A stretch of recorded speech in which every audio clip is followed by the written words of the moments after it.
మన ప్రభువును రక్షకుడైన యేసుక్రీస్తు వారి శ్రేష్టమైన నామములో ఈ గృహ కూడి వచ్చిన అందరూ కూడా నా హృదయపూర్వకమైన వందనాలు తెలియజేస్తున్నాను. దేవుడు మీ అందరిని ఆశీర్వదించును గాక. ఆమేన్. బైబిల్ తెరిచి ఆదికాండం 15వ అధ్యాయము 1వ వాక్యాన్ని మనం చదువుకున్నాం. ఆదికాండం 15వ అధ్యాయము 1వ వాక్యాన్ని మనం చదువుకున్నాం. అబ్రాము అమ్మ 15 అధ్యాయం 15:1. ఇది జరిగిన తర్వాత యెహోవా వాక్యము దర్శనం ముందు వచ్చి, అబ్రామా భయపడకము, నేను నీ కేడము నీ బహుమానమును అత్యధికమగునని చెప్పు. చాలు. మహాపరిశుద్ధుడైన తండ్రి, నమ్మకస్తుడైన దేవా, మీ వందనాలు. ఇదిగో ఈ సమయంలో చక్కగా పాటలు పాడుకున్నాం, మంచిగా ప్రార్థన చేసాం. ఆ ప్రార్థనలకు మీరు జవాబు ఇవ్వబోతున్నారు. కొన్ని నిమిషాలు మా హృదయాల్ని, మా కుటుంబాల్ని, మా జీవితాల్ని బలపరుచుకుంటూ మీ నోటి మాటలు మీ పరలోకంలో ఉన్నాయి, మాతో మాట్లాడమని. ఆ మాటలు బయటకు రావటం నా ద్వారా మీరు పాటించండి. నా నోటిని మీరు బోరుగా మార్చండి. అల్ఫును ప్రభువా, నా మాటలు గాల్లో కలిసిపోతాయి, నీ మాటలు హృదయాల్లో కార్యం చేస్తాయి. ప్రభు చూపించి బలపరచమని, యేసు నామములో వాక్యానికి వ్యతిరేకంగా పనిచేస్తున్న ప్రతి దురాత్మక శక్తులను బంధించమని యేసు నామములో ప్రార్థన చేస్తున్నాను తండ్రి. ఆమేన్. హల్లెలూయా. చాలా సంతోషం. జాగ్రత్తగా కొన్ని నిమిషాలు, ఒక 20 నిమిషాలు మనం ముగించుకున్నాం. జాగ్రత్తగా కొన్ని మాట్లాడండి. దేవుడు అబ్రహాం గారితో ఎలా మాట్లాడుతున్నాడు? ఆ దినములు జరిగిన తర్వాత అబ్రహాంతో వాక్యంతో దర్శించాడంట. ఎలా దర్శించాడమ్మా? వాక్యంతో దర్శించాడు. దర్శించి ఏం మాట్లాడుతున్నాడు? చాలా చక్కగా చదివాం బైబిల్, చాలా బ్యూటిఫుల్గా చదివాం బైబిల్, చాలా బాగా చదివాం. ఆ దినములు జరిగిన తర్వాత దర్శనమందు వచ్చి, అబ్రామా భయపడకము. ఆమె చాలు భయపడకము. ఏం చెప్పాడు చూడండి. మనిషికి ఎలాంటి వారైనా కావచ్చు, భయం అనేది స్టార్ట్ అయింది. అది మంచి కార్యమే కానీ చెడ్డ కార్యమే కానీ, అది మంచిదే కావచ్చు చెడ్డదే కావచ్చు. మంచి కార్యం పెళ్లి చేస్తున్నాం అనుకో, ఒక టెన్షన్, అయ్యో డబ్బులు లేవు, ఏం చేయాలి, ఎవరిని అడగాలి, ఒక టెన్షన్, భయం, ఏం చేయాలో అర్థం కాదు, భయం. దొంగతనం చేయాలని అదే భయం ఉంటుంది. మళ్ళీ దొంగతనం చేయాలన్న భయం ఉంటుంది, మంచి చేయాలన్న భయం ఉంటుంది. సో ప్రతి ఒక్కరికి మనిషి జీవితంలో పరిపాలన చేస్తుంది ఏంటంటే భయం. మనం ఆరాధిస్తున్న దేవుడు అంటే ఆ భయాన్ని తీసేయడానికి భూలోకానికి పైన వచ్చాడు. ప్రజలా, మనం ఆరాధిస్తున్న దేవుడు నజరేయుడైన యేసుక్రీస్తు ప్రభువారు భయాన్ని తీసేసే దేవుడు. ఆయన డాక్టర్లు రోగాన్ని తీసేస్తే నా దేవుడు భయాన్ని తీసేస్తాడు. దేనికోసం భయపడాల్సిన అవసరం లేదు. 40 సంవత్సరాలు ఇజ్రాయెల్ ప్రజలు అరణ్యంలో నడిచినప్పుడు అన్నం కోసం భయపడలేదు, నీళ్ళ కోసం భయపడలేదు, వస్త్రాల కోసం భయపడలేదు, చెప్పుల కోసం భయపడలేదు, తలకు నూనె కోసం భయపడలేదు. 20 లక్షల మంది బయలుదేరారు, 40 లక్షల మంది అయ్యారు. ఏమి తక్కువ చేయాల? కాపురాలు చేసుకున్నారు, పిల్లలు కన్నారు, పెద్దలు అయిపోతున్నారు, పెళ్లి చేసుకున్నారు, హ్యాపీ గడుపుతున్నారు. 40 సంవత్సరాలు, 40 years. ఈరోజు కుటుంబాన్ని నేను ప్రార్థన చేస్తున్నప్పుడు నాకు ఇక్కడ వాక్యం, దేవుని బిడ్డలకి ఏం ప్రకటించాలి ప్రభా, మీరు ఎవరు వస్తారో నాకు తెలియదు, ఏం మాట్లాడారు ప్రభా అన్నప్పుడు దేవుడు చెప్తున్నాడు, భయాందోళన నుంచి ప్రభు నేను తొలగిస్తానని చెప్పమన్నాడు. దేని గురించి భయపడాల్సిన అవసరం లేదు. హల్లెలూయా. దేని గురించి భయపడాల్సిన అవసరం లేదు. భయం అనేది ఒక పిశాచి. అందరూ భయపడతారు, ఇంక్లూడ్ మీ, నాతో సహా నేను కూడా భయపడతాను. మనిషి అన్నాక భయపడే లక్ష్యం ఉంటుంది. కానీ అయితే ఆ భయాన్ని ఎలా తొలగించుకుంటామంటే దేవునితో తొలగించుకోవాలన్నమాట. ఎలా తొలగించుకోవాలమ్మా? దేవునితో తొలగించుకోవాలి. 91వ కీర్తన తీయండి. 91వ కీర్తన 5-6 వాక్యాలు చదవండి. 5వ వచనం చదవండి. రాత్రి వేళ కలుగు భయముకైనను సరే చాలమ్మా. రాత్రి వేళ వచ్చిందంట. రాత్రి వచ్చిందమ్మా భయము. రాత్రి అంటే ఏంది, చీకటి అంటే ఏంది? అయితే ఇప్పుడు మనకేం కావాలి? ఇక్కడ భయం వస్తుంది ప్లస్ తెగుళ్ళు వస్తాయి. చీకట్లు ఏమొస్తాయి? తెగుళ్ళు. రాత్రి ఏమొస్తుంది? భయం. అంటే తెగుళ్ళు అంటే రోగాలు. రోగాలు వస్తే భయపడినట్టే కదా. భూప్రపంచంలో 7,000 రకాల రోగాలు ఉన్నాయి. భూప్రపంచంలో 7,000 రకాల రోగాలు ఉన్నాయి. స్టిల్ ఈ రోజుకి 3,000 రకాల రోగాలు మాత్రమే మందులు కనిపెట్టారు. 4,000 రకాల రోగాలకు మందులు కనిపెట్టలే. ఇంకా నిమిషానికి కొన్ని లక్షలు ఖర్చు పెట్టేసి శాస్త్రవేత్తలు మందులు తయారు చేస్తున్నారు. మనిషికి రోగం ఎందుకు వస్తుందంటే పాపం పెరగడాన్ని బట్టి రోగం వస్తూ ఉంది. ఏందమ్మా అవేం పాపం చేసింది? ఎవరికన్నా ఏం చేసింది? అదే ఈ పిల్లడికి ఏం చేశాడు అన్యాయం? వాడికి గ్యాస్ ట్రబుల్ ఏంది? తింటే అంటున్నాయి. ఏం చేసాడమ్మా? తినలేకపోతున్నాయి. చిన్న పిల్లడు మొన్న ఎవరైనా ఫోన్ చేశారు, అన్న ప్రార్థన చేయండి అని చెప్పేసి ఫోన్ చేశారు. ఏందని చెప్తే చిన్నపిల్లలు అప్పుడే బాబు పుట్టాడంట, వాడికి స్ట్రోక్ అంట. స్ట్రోకు, గుండె సరిగా టచ్ అవ్వలేదు, చచ్చిపోయి పిల్లడు. 1,50,000 ఒక రాత్రిలో ఖర్చు పెట్టారు. 1,50,000 ఖర్చు పెట్టారు ఒక రాత్రి. మేము ప్రార్థన చేసాం, చచ్చిపోయాడు. రాత్రి ఏం కలుగుతుందంటే చెప్పాలి, భయంతో ఏమొస్తుంది తెలుసా? రాత్రి చీకట్లో ఏం కలుగుతుందంటే రోగాలు కలుగుతున్నాయి, తెగులు వస్తున్నాయి. ఆ తెగులు ద్వారా భయం వస్తుంది మనిషికి. చీకట్లో తెగులు వస్తున్నాయి, ఆ తెగులు ద్వారా ఏమొస్తున్నాయి? భయాలు కలుగుతున్నాయి. అయితే ఇప్పుడు రోగాలు పోవాలంటే, భయం పోవాలంటే, తెగులు పోవాలంటే ఏం చేయాలి? చెప్పాలి, ఏం చేయాలమ్మా? రోగాలు పోవాలంటే, తెగులు పోవాలంటే అమ్మా ఇప్పుడు చెప్తానండి, జాగ్రత్తగానండి. దేవుడు అబ్రహాంతో వాక్య రూపంలో దర్శనం ఇచ్చాడంట.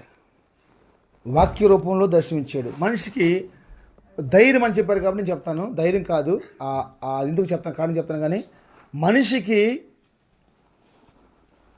ఫస్ట్ ధైర్యం కావాలంటే వాక్యం చదవాలి. ఆ వాక్యం ద్వారా దేవుడు మనిషిని ధైర్యపరుస్తాడు. ఈరోజు ఇక్కడ ఉన్న వాళ్ళు ఎంతమంది బైబిల్ చదివారు? God bless you. ఈ పాపం ఈరోజు బిజీ లేకపోతే చదివేదే. మరి చదువుకుందా? నువ్వు చదివామంటమ్మా? బైబిల్ చదవాలి. బైబిల్ చదివేవాళ్ళు ప్రపంచాన్ని శాసిస్తారు. బైబిల్ చదివేవాళ్ళు ప్రపంచాన్ని సాధిస్తారు. దావీదు అంటాడు, దావీదు ఏం పని చేసేవాడు? వ్యాపారం చేసేవాడు. చెప్పండి. వాళ్ళ నాన్న ఏం చేసేవాడు? వాళ్ళ నాన్న గొర్రెలు కాసుకునేవాడు. గొర్రెలు కాసుకునే ఒక వ్యక్తిని రాజుగా, చక్రవర్తిగా ప్రభు చేయడం కారణం ఏంటంటే 1వ అధ్యాయం చేస్తాడు, యెహోవా ధర్మశాస్త్రాన్ని దివారాత్రం ధ్యానించేవాడు ధన్యుడు. చెబుతున్నాడంటే ఆయన చేసి ఉంటాడుగా. గోంగూర మాంసం బాగుందని చెప్పాను అనుకో, తింటేనే నేను చెప్పగలగాలి. యెహోవా ధర్మశాస్త్రాన్ని ధ్యానించేవాడు గొర్రెలు కాసుకునేవాడు రాజు అవుతాడు అని ఆయన చెప్తున్నాడు. మనం ఏదైనా చేస్తాం కానీ బైబిల్ చదవం, ప్రార్థన చేయం. నిన్న ఉపవాస ప్రార్థన మేము అందరూ ప్రార్థన చేస్తా కూర్చున్నాం. ఆ పిల్లోడు పెద్ద మా వంట మాస్టర్ ఏం చేశాడంటే పోయి వంట చేస్తా కూర్చున్నాడు. నీకు ఎందుకు రావడం చేసుకుంటారు రారంటే రాట్లా. ఎందుకు? ఆ ప్రార్థన చేసే కంటే ఇక్కడ వంట చేయడం బెటర్ అని. ఇక ప్రార్థన స్టార్ట్ అయిపోయింది, అందరూ వచ్చి కూర్చున్నారు. ప్రార్థన ఉన్న వాళ్ళు మంచి అభిషేకంతో పడిపోయారు, ఆత్మతో పడిపోయారు. ఆ కుర్రోడు మాత్రం ఏం చేస్తున్నారో అర్థం కావట్లా. మనసు మొత్తం వంట మీద ఉండిపోయా. వాక్యం చదవటంలో ధైర్యం వస్తుంది. ఇది సత్యం. ఇది బైబిల్ చెప్పింది. వాక్యంలో ధైర్యం వస్తుంది. భక్తి చేయటాన్ని బట్టి వాక్యం చదివితేనే ధైర్యం, భక్తి చేస్తేనే ధైర్యం. అందుకని యోబు రాస్తాడు 5:4. యోబు గ్రంథం చూడండి ఒకసారి. యోబు గ్రంథము 5వ అధ్యాయమా? 5వ అధ్యాయం 4 వచ్చినమ్మా, చదువుమ్మా. అతని పిల్లలు సమరక్షణ దొరకక గుమ్మములో నలిగిపోవుదు, వారిని విడిపించేవాడు ఎవడనూ లేడు. ఒక్క నిమిషమ్మా. 4:6 యోబు గ్రంథం 4వ అధ్యాయం 6 వచ్చింది. ఆమె చెప్దాం ఒకసారి. ఏం పుట్టిందంటమ్మా ధైర్యాన్ని? భయం ఉండదు అంతే. వేస్తున్నాములో భక్తి ధైర్యం పుట్టిస్తుంది, భయం ఉండదు. ఆ స్థాయిలోకి మనం పోవాలి. Right, okay. ఇప్పుడు మనిషిలో ఉన్న మనిషికి భయం ఎందుకు వస్తుందంటే చీకట్లో వస్తుంది, రాత్రుల పూట వస్తుంది. చీకట్లో ఏమొస్తుంది? తెగుళ్ళు వస్తూ ఉన్నాయి. ఆ తెగుళ్ళ ద్వారా ఏమొస్తున్నాయి? భయం వస్తుంది అన్నమాట. ఇప్పుడు భయం కలిగించబడటానికి గల కారణం, తెగుళ్ళు రావడం గల కారణం ఏంటంటే ఎన్ని రకాల రోగాలు ఉన్నాయి? 7,000 రకాల రోగాలు ఉన్నాయి. 3,000 రకాల రోగాలకి మందులు ఉన్నాయి. 4,000 రకాల రోగాలకి మందులు. ఆ 4,000 రకాల తెగుళ్ళలో ఏ తెగులు మనిషికి అట్టక్కనే కానీ అదే సులమో పాడుతున్నాయి. వాటిలో ఉదాహరణకి క్యాన్సర్ వ్యాధి, షుగరు, గ్యాస్ ట్రబులు, జలుబు, ఎయిడ్స్ వ్యాధి, కరోనా వైరస్, ఇలా చాలా ఉన్నాయి. ఈ రోగాల్లో ఏది అటాక్ అయినా కానీ వాడికి రోజులు లెక్క పెట్టుకుంటాం అంతే. మనకు తెలిసి జలుబుకి మందు ఉందమ్మా? జలుబుకి మందు ఉందా? ఉపశమనానికి డబ్బులు నీ డాక్టర్ అనుకోండి, డబ్బు ఉపశమనకు రాత్రి కానీ తగ్గడం సరిపోదు. జలుబు చేస్తే 1 రోజులు తగ్గిపోయింది ఆటోమేటిక్గా. నువ్వు మందు వేసుకోకపోయినా తగ్గిపోయింది అంతే. నువ్వేం చేయకపోయినా తగ్గిపోయింది అంతే. దేవుడు కృప ఏంటంటే మన శరీరాన్ని ఏం చేశాడంటే ప్రతి దానికి తట్టుకునే కృప ఇచ్చాడు. 2 రోజులు ఒక నొప్పి వచ్చింది అనుకో, 2 రోజులు నువ్వు రెస్ట్ తీసుకొని ఫ్రీగా ఉన్నావు అనుకో, 3 రోజులు ఆటోమేటిక్గా లేచి కూర్చుంటావు అంతే. ఏ మెడిసిన్ అవసరం లేదు. ఏ మెడిసిన్ అవసరం లేదు. మనం చెప్తాను గాబరా పడిపోయేసేసి తప్పు కాదు, హాస్పిటల్కి వెళ్తాం తప్పు కాదు, ట్రీట్మెంట్ చేసుకుని తప్పు కాదు, టెస్ట్లు చేసుకుని తప్పు కాదు. జాగ్రత్తగా నండి. బైబిల్ ఏం చెప్పిందంటే చీకట్లో తెగుళ్ళు వస్తున్నాయి. చీకటి అంటే రాత్రి, ఆ రాత్రిలో భయం కలుగుతుంది. ఇప్పుడు ఆ భయం పోవాలంటే ఏం చేయాలి? ఆ తెగులు పోవాలంటే ఏం చేయాలి? చెప్పాలి?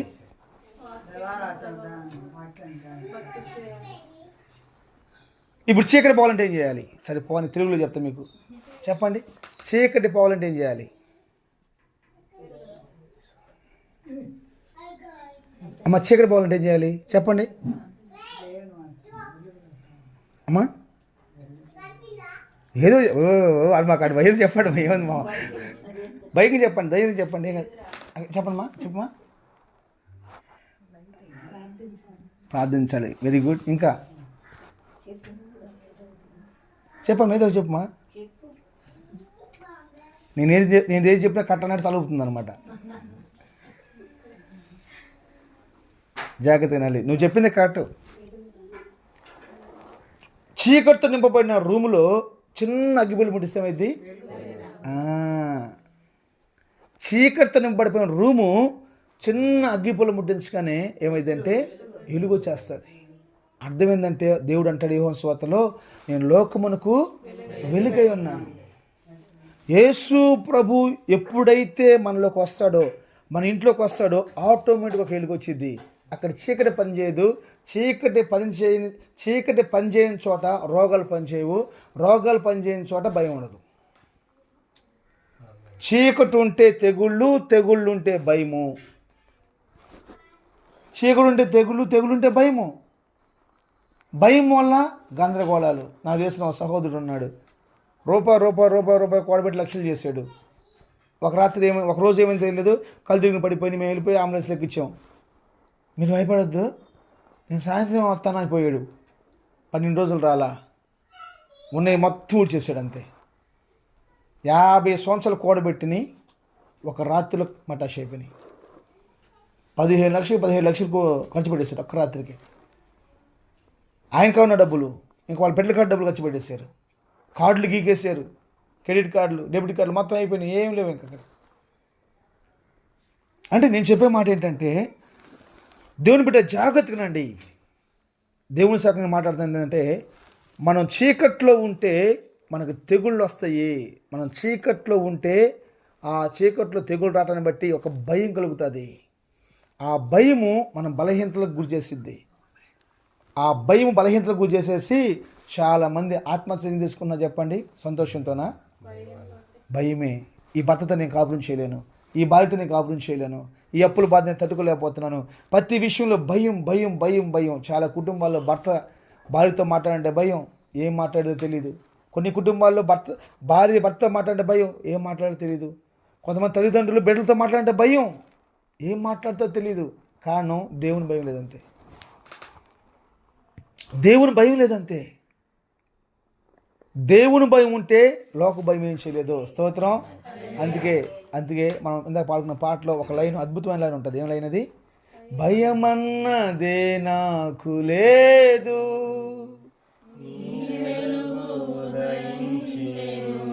నీ ఆశ్చర్యకరమైన మరణమే.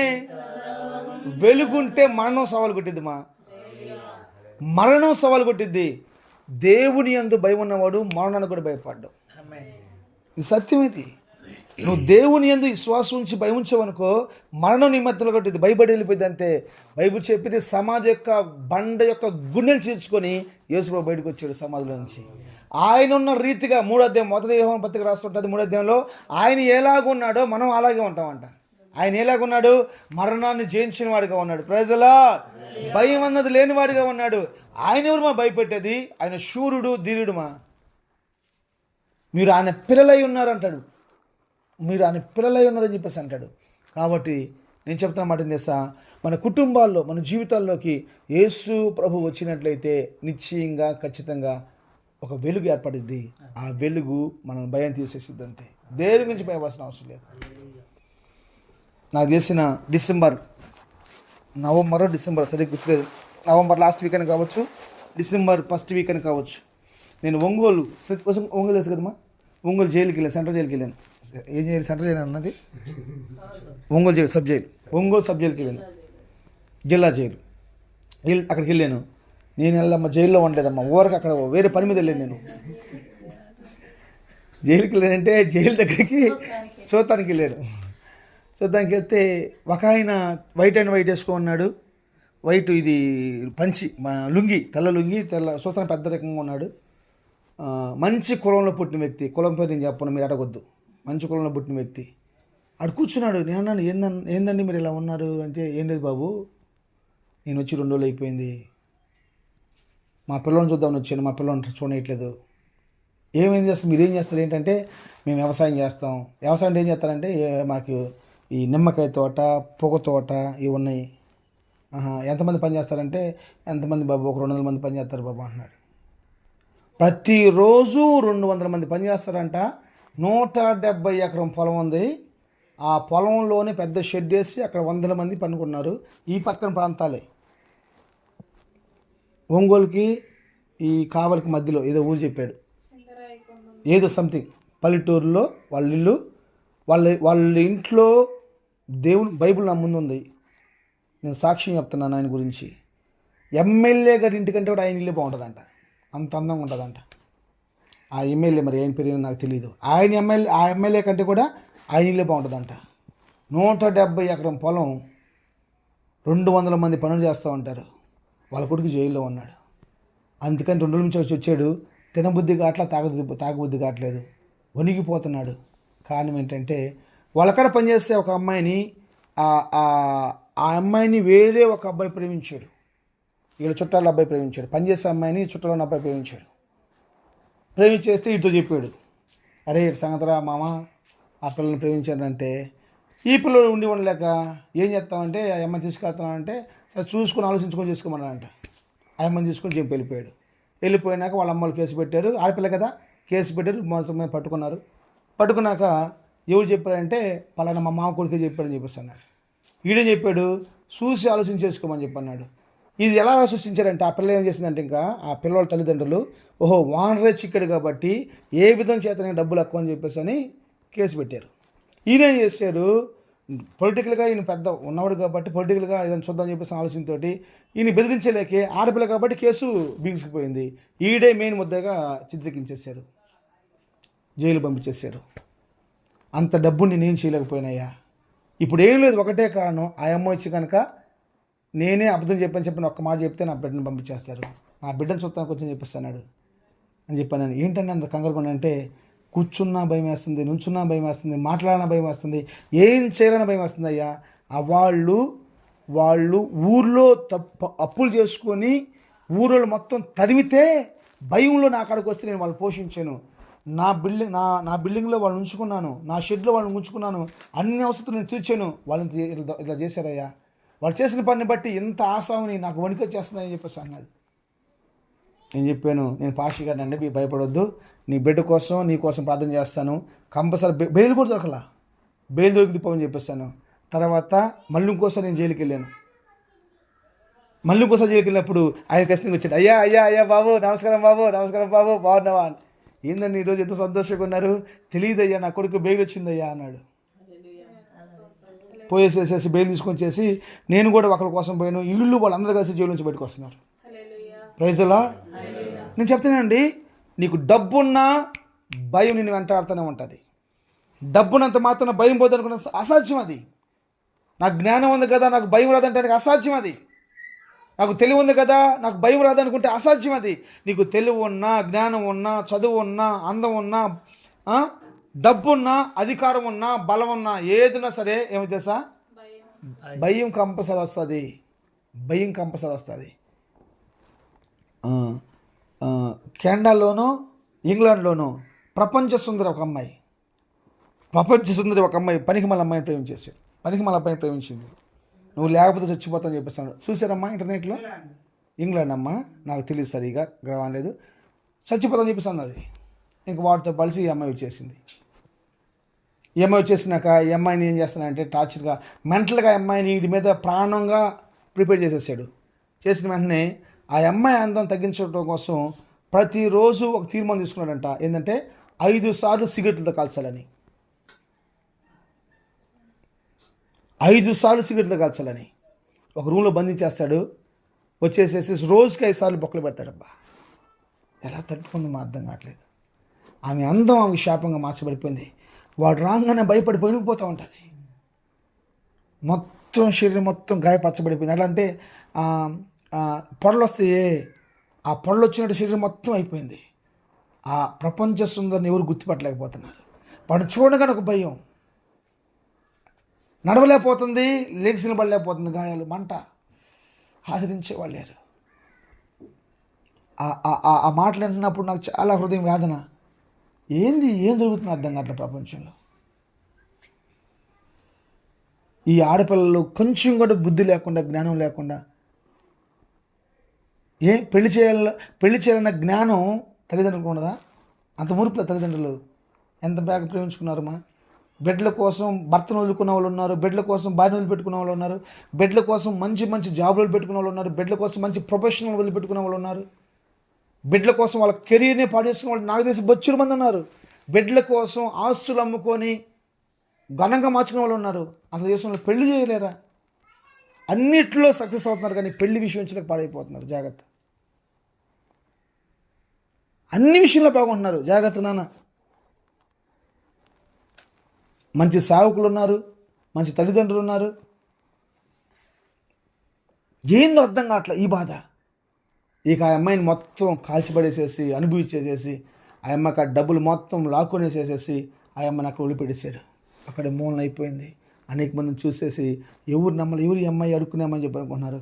గోళ్ళ మీద ఆమె ఫోటోలు పెట్టుకొని ఆమె నెంబర్ చూస్తున్నప్పుడు, ఆ ఫోటోలు చూస్తున్నప్పుడు ఆన్ చేస్తే ఆ అమ్మాయి ప్రపంచం ఉందని ఆ అమ్మాయిని తీసుకొచ్చి గవర్నమెంట్ హాస్పిటల్లో పెట్టేసి కొంచెం క్లీన్ చేసేసి బాగు చేసిన తర్వాత హోటల్లో బొచ్చులు కడుక్కుంటుంది, ఎంగిల్ ప్లేట్లు కడుక్కుంటుంది, సన్నగా అయిపోయి. ఆ అమ్మాయి అడుగుతున్నప్పుడు ఆ అమ్మాయి అంటుంది, మగవాళ్ళంటేనే అసలు మనిషి అంటే నాకు భయం వేస్తుందయ్యా, మనిషి అంటేనే భయం వేస్తుంది. అందం ఉందని భయం దగ్గరికి రాదంటే భయం వచ్చింది అంతే. డబ్బు ఉందని భయం దగ్గర రాదంటే భయం వచ్చింది అంతే. భయాలు కంపల్సరీ వస్తాయి, నాకు కూడా వస్తుంది. కానీ ఆ భయం ఎక్కడి నుంచి పోయిందంటే, ఎక్కడి నుంచి వచ్చిందంటే చీకట్లో నుంచి వచ్చింది. మన హృదయం చీకటి అయిపోతే ఆ చీకటిలోంచి భయం వస్తానమాట. ఆ చీకటి పోవాలంటే లోకమునకు వెలుగైన యేసుక్రీస్తు ప్రభు రావాలి. కలవరపడవలసిన అవసరం లేదు, భయపడవలసిన అవసరం లేదు. ఒక ధైర్యం మనకు ఉండదు అంతే. స్తోత్రం. లూకా సువార్త.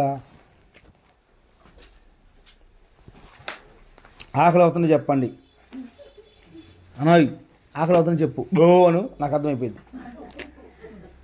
లూకా సువార్త 12వ అధ్యాయం.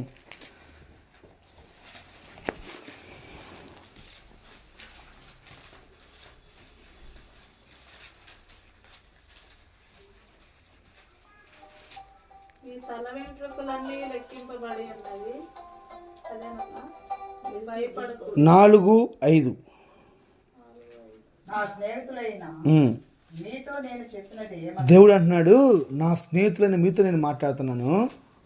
దేహమును చంపిన తరువాత దేహమును చంపిన తర్వాత మరేమి చేయలేని వాళ్ళకి భయపడద్దు. ఒక నిమిషమా అట్లా చదువుకుందాం. ఒక మాట ఇక్కడే ఉన్నాను. లోకస్వార్తలో కొన్ని మాటలు చెప్పేసి నేను మీకోసం నేను ప్రార్థన చేస్తాను. యేసు ప్రభు అన్నాడు, నా స్నేహితులారా నేను మీతో ఏం మాట్లాడుతానంటే కొన్ని పరిస్థితులు మన కటింగ్ వచ్చినప్పుడు మీరు భయపడబాకండి. వాడు మిమ్మల్ని చంపుతాడు, అయినా భయపడొద్దు. మిమ్మల్ని చంపిన తర్వాత వాడు ఏం చేయలేడు అంతే. ఉదాహరణకి నాకు తెలిసిన చాలామంది సేవకులను సాక్ష్యం విన్నాను. మొన్న కూడా ఇటీవల ఒక సాక్ష్యం విన్నాను.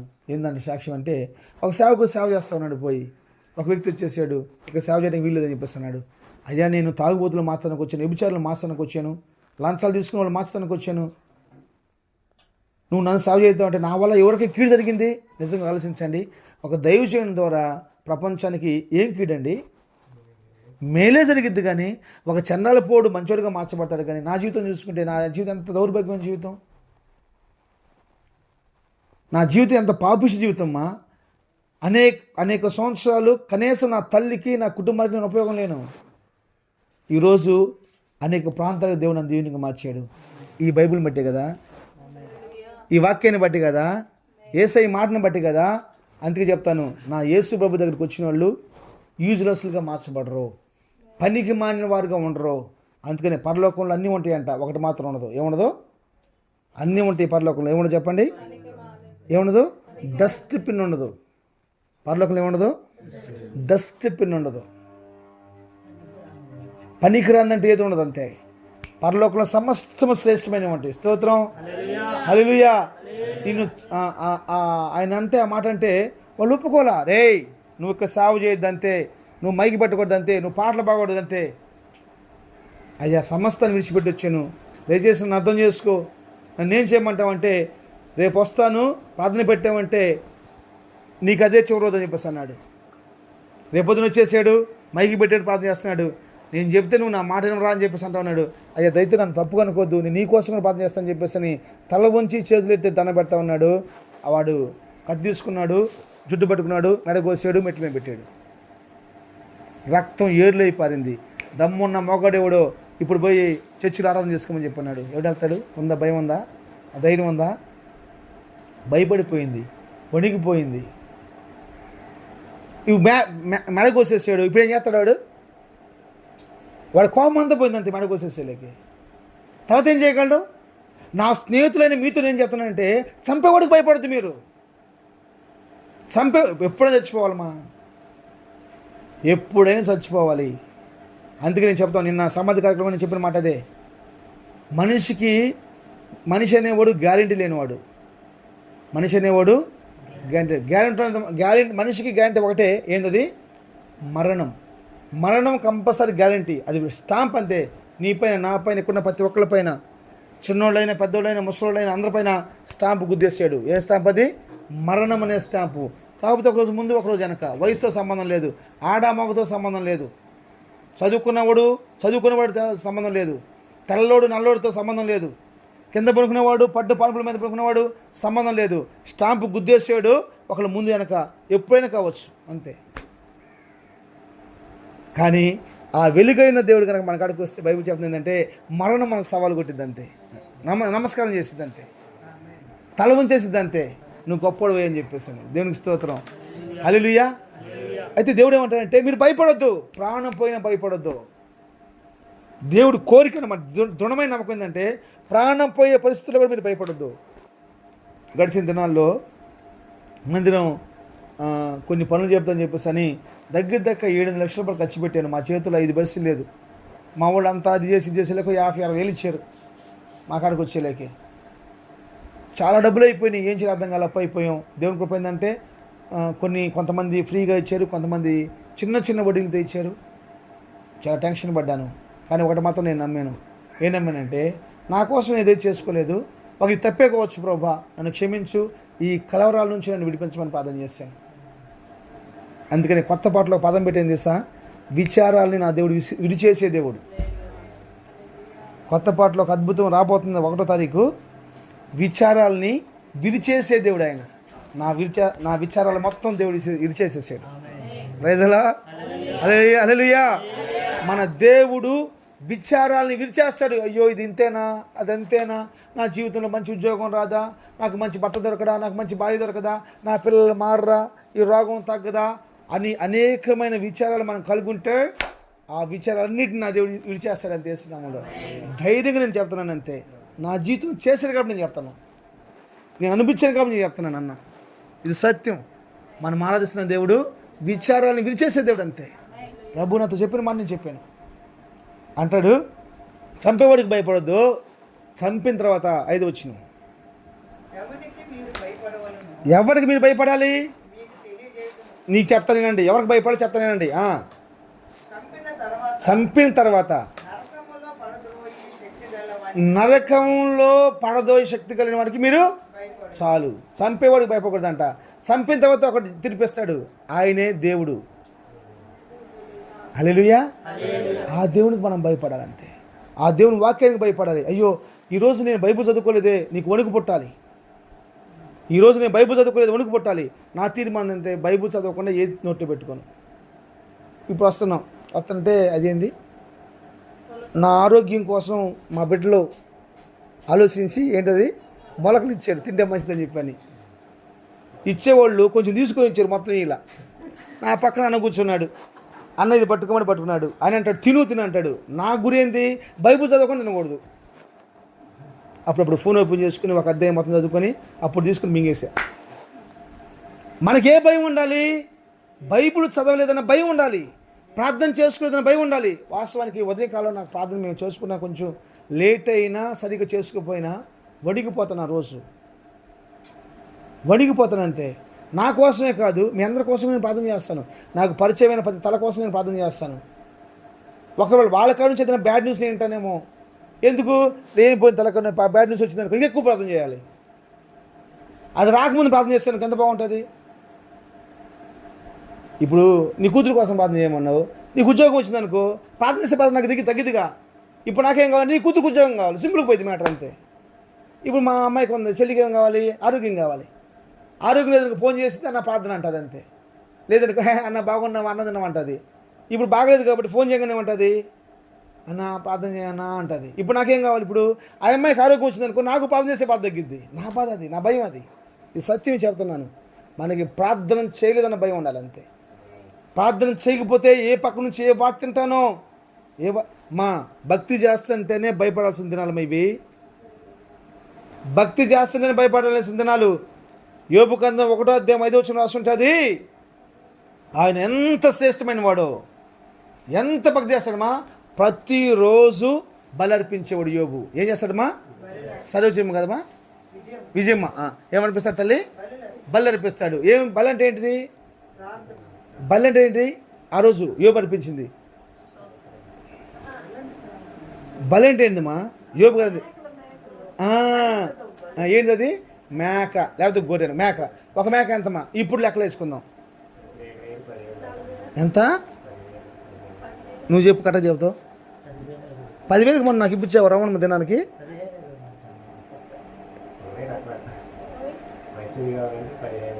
మ్యాక్సిమం 20,000 బిలో 20,000 లోపు వస్తుంది ఒక మేక. నువ్వు చేస్తావా? ప్రతిరోజు 20,000 రూపాయలు ఖర్చు పెడతావా నువ్వు? నీ కోసం నా దేవుడు మేక పిల్లగా బలైపోయాడు.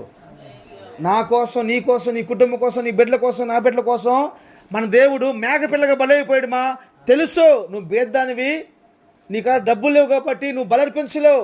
ప్రతి ఉదయం లేసి ఒక మేక పిల్లలు అర్పించాలి, నీ వల్ల కాదు. నా దేవుడు ఎరిగి మనల్ని ప్రేమిస్తున్న దేవుడు. దేవుడు లోకమును ఎంతో ప్రేమించాను. ఏందా ప్రేమ? పొద్దున్న లేసి బలర్పించాలి ఒక మేక పిల్లని. నీకడ స్తోమత లేదు కాబట్టి ఆయన నీ పక్షాన్ని నా పక్షాన్ని అయిపోయాడు, బలిగా మార్చబడిపోయాడు. వధించువాని ఎదుట, బొచ్చు కత్తిరించువాని ఎదుట గొర్రె పిల్ల వల్లే మౌనంగా ఉండిపోయాడు. ఆయన అంతే, మౌనంగా ఉండిపోయాడు అంతే. ఆయనకి పరిస్థితి ఏంటి? ఆయన పరిస్థితి ఏంటంటే, ఒకడు వస్తున్నాడు, అయ్యా మేకలు పోయినాయి, టెన్షన్, భయంకరమైన టెన్షన్. ఇంకొకడు వస్తున్నాడు, అయ్యా మీ గొర్రెలు పోయినాయి, భయంకరమైన టెన్షన్, భయం. ఇంకొకడు వస్తున్నాడు, గాజులు పోయినాయి. ఇంకొకడు వస్తున్నాడు, ఒంట్లు పోయినాయి. ఇంకొకడు వస్తున్నాడు, గుడారాలు కూలిపోయినాయి. ఇంకొకడు వస్తున్నాడు, పనులు చచ్చిపోయారు. అప్పుడు వరకు బాగానే ఉందమ్మా. ఇప్పుడు స్టార్ట్ అవుతుంది ఇంకో టెన్షన్, భయంకర టెన్షన్. అయ్యా నీ కూతురు చచ్చిపోయారు, అయ్యా ఇంకోటి వస్తున్నాడు నీ కొడుకు చచ్చిపోయారు, అందరూ చచ్చిపోతున్నారు, ఒకటి మనకు పిలుస్తున్నాడు. ఎందుకు? సమాచారాన్ని అందించడం కోసం. సాతాను కూడా అర్థం చేస్తాడు, భయపడాల్సిన అవసరం లేదు. 2వ అధ్యాయం రాసి ఉంటుంది. 2వ అధ్యాయం చివరి వచ్చింది చదువుమా. అతని బాధ అత్యధికముగా నుండనని గ్రహించి 1 సెకండ్ మా. 2వ వచ్చిన 11 చదువు. ఒక్క నిమిషం. 2వ అధ్యాయము 10 వచనం. 2:10. అందుకతడు మూర్ఖురాలు మాట్లాడినట్లు నీవు మాట్లాడుచున్నావు. మనం దేవుని వలన మేలు అనుభవించుతామా, కీడు అనుభవింపదగదా అనేను. ఈ సంగతులలో ఏ విషయములను యోగు నోటి మాటతోనైనను పాపము ఏం చేయాలంట? ఎంత పోతే అమ్మా ఎగ్జామ్లో ఫెయిల్ అయితే నువ్వేమన్నా? నాకు వినపడింది ఆ రోజు, దేవుడు నాకు కొంచెం కూడా జాలి చూపించలే. ఒక్క మార్కు అన్నామని లేదా అని ఉంటావు, నువ్వు మర్చిపో. నీకు వినపడలేదు, నాకు వినపడింది, ఏసైకి వినపడింది అనింది కదా. నాకు వినపడింది, ఏసైకి వినపడింది, ఏం చేయట్లేదు. మనుషులు అంటారమ్మా, కానీ యోబు అంటాడు ఆస్తులు పోయి, అంతస్తు పోయి, గౌరవం పోయి, సమస్తం పోయి, కన్న బిడ్డలు పోయి, ఒకళ్ళు కాదు ఇద్దరు కాదు, ఒకే రోజు 10 మంది. మేము శాఖ వచ్చిన కొత్తల్లో ఒక అతనికి కానిస్టేబుల్ ఉద్యోగం వచ్చింది. ఆ వచ్చిన సంతోషంలో ఆ కుటుంబాన్ని మొత్తం కారులో ఎక్కించుకొని టూర్కి వెళ్తున్నారు. ఒక లారీ వచ్చి గుద్దేసింది. ఎంతమంది చచ్చిపోయారు? 7 ఒకరోజు చచ్చిపోయారు. ఇంటి పక్కనే తెలుసు కదన్నా మీకు. ఇప్పుడు మహేష్ అన్న కొట్టు పెట్టాడు చూడు, ఆ కొట్టు పక్కన వాళ్ళ ఇల్లు. 7 బాక్సులు ఒకసారి పెట్టినప్పుడు మేము చూస్తున్నాం. ప్రతి ఒక్కళ్ళు ఏడ్చిన వాళ్ళే, 7 బాక్సులు అక్కడ పెడితే 10 బాక్సులు యోబు ఎలా తట్టుకున్నాడు మా? ఎంత భక్తి చేశాడు అసలు. యోబు గ్రంథం చదువుతున్నప్పుడు అంటాడు, నా దేవుడు అన్యాస్తుడు కదా అంటాడు. ఆస్తి మొత్తం పోయినాక అన్యాస్తుడు కదా అంటాడు దేవుడిని. అయ్యా ఇక నన్ను నలుపయ్యా అంటాడు. నేను ఎదురు మాట్లాడను. ఆయన 1000 ప్రశ్నలు వేస్తే ఒక్క ప్రశ్నకి ఎవరు సమాధానం చెప్పగలడు? దేవుడు ఎందుకు అన్యాయం చేస్తాడు మా? దేవుడు ఎప్పుడు అన్యాయం చేయడంతే. అన్యాయం ఎరగని దేవుడు అయినంతే. అన్యాయం యొక్క బాధ ఆయన తెలుసుమా. ఆయన అన్యాయంగా సిలివేశారు. అన్యాయం యొక్క ఆయన బాధ తెలుసు కాబట్టి ఆయన ఎవ్వరు కూడా అన్యాయం చేయడంతే. ఆయన మంచిగా చేస్తాడు, మా. హల్లెలూయా. నేను చెప్తున్నాను, మంచి భక్తి చేస్తేనే భయపడాల్సిన దినాల్లో ఉన్నాం. ఇంకా మనం శ్రేష్టమైన భక్తిలోకి రాలేకపోతే ఎట్లా? ఎవరికి భయపడాలి? చంపిన తర్వాత, చచ్చిపోయిన తర్వాత నరకంలో పడేస్తాడు.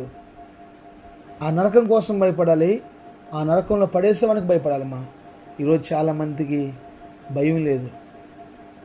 ఈ ఊరు వచ్చాం, ఇంతమంది ఉన్నారు ఆడవాళ్ళు, మగవాళ్ళు లేరు, ఒక్కళ్ళు లేరు అంటే మగవాళ్ళకి దేవుడు అవసరం లేదు, ఆడవాళ్ళకి దేవుడు కావాలి. నిజంగా ఆడవాళ్ళని ప్రేమించే మగవాడు ఉంటే ఆడవాళ్ళని కూర్చోబెట్టి మగవాడు నువ్వు నాకు అమ్మోహం అంటాడు. వాడు పుట్టిదే. నిజంగా నా మీద ప్రేమ ఉంటే నువ్వు మోకరించి గంటసేపు ప్రార్థన చేయమని చెప్పండి మీరు. ఏమండి నేనంటే నీకు ఇష్టం, మనం ఏమి మనం అడుగుతాం అన్నమాట. నిజం చెప్పు, నేను నీకు ఇష్టం అంది.